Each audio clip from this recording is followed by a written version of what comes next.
नमस्कार प्यारे विद्यार्थियों और साथियों, आज हम भोजपुर में एक पर्यावरण से संबंधित कार्यशाला कर रहे हैं जिसका प्रमुख उद्देश्य प्लास्टिक उन्मूलन है।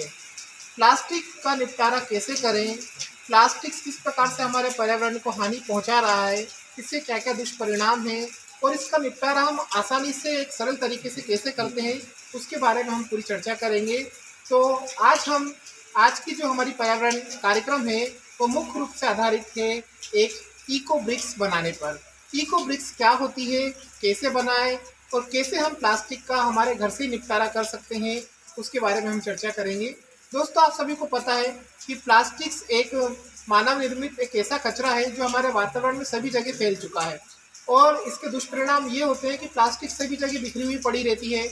ये एक अजैव निम्नीकृत पदार्थ के रूप में आता है जिसका अपघटन करना बहुत मुश्किल होता है और इसका अपघटन होता ही नहीं है और ये मुख्य रूप से इकट्ठा होता रहता है और जब वर्षा होती है तो वर्षा के जल के साथ साथ ये बहते हुआ हमारे ड्रेनेज सिस्टम में पहुंच जाता है और उनको चोक करता है। इसलिए सारा जो पानी होगा वो हमारे चारों तरफ फैल जाता है और कई समस्या आती हैं। कुछ पशु जैसे गाय भैंस भी इनका भोजन के रूप में इनको साथ साथ ग्रहण कर लेती हैं, जिससे उनको भी परेशानी आती है, उनकी भी मृत्यु हो जाती है।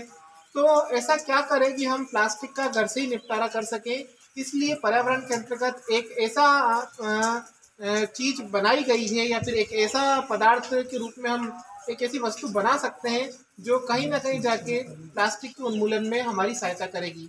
तो हम बना सकते हैं एक इको ब्रिक्स। इको ब्रिक्स क्या होती है?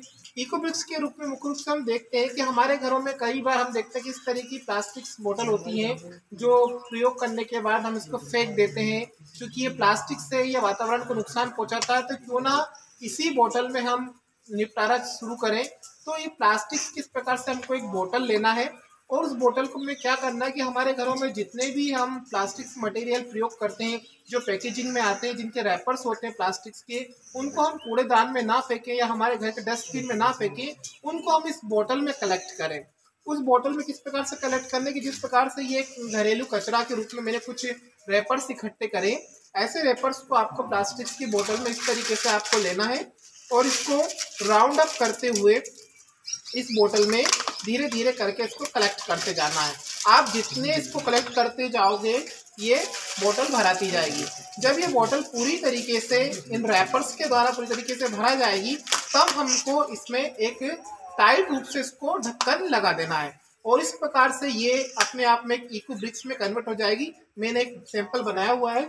इस तरीके से जब इसमें हम पूरे रैपर्स डालेंगे तो इस तरीके से इको ब्रिक्स बनकर आएगी। ये इको ब्रिक्स अपने आप में बहुत फायदेमंद है क्योंकि ये हमें एक प्रकार से आर्थिक लाभ भी पहुंचाएगी और साथ ही साथ पर्यावरण संरक्षण का कार्य भी करेगी और वातावरण से प्लास्टिक्स को भी हटाएगी। इको ब्रिक्स का प्रयोग हम सामान्य रूप से इसका हम बिल्डिंग मटेरियल के रूप में प्रयोग कर सकते हैं। जिस प्रकार से कोई साधारण ईंट प्रयोग करते हैं उनके स्थान पर हम ये इस प्रकार से बनी हुई इको ब्रिक्स प्रयोग कर सकते हैं। इन्हें हम रेत सीमेंट के साथ प्रयोग करके हम इन्हें बिल्डिंग मटेरियल के द्वारा हम इनकी कंस्ट्रक्शन कर सकते हैं। हम इससे कोई भी चीज बना सकते हैं। हम इससे बाउंड्री वॉल बना सकते हैं, हम इससे पार्क में कुर्सियां बना सकते हैं, बैठने के स्थान बना सकते हैं, किसी भी पेड़ के चारों तरफ बैठने का राउंड चबूतरा बना सकते हैं। हम ऐसी बहुत सी चीजें बना सकते हैं जिससे क्या होगा कि वातावरण से प्लास्टिक्स भी हट जाएगी और साथ ही साथ एक नया कंस्ट्रक्शन हमको मिलेगा। तो ये पर्यावरण संरक्षण के लिए उठाया गया जो कदम है मेरे हिसाब से बहुत अनुकूलित कदम है और कहीं ना कहीं प्लास्टिक के उन्मूलन में ये बहुत ही सफल होगा। धन्यवाद।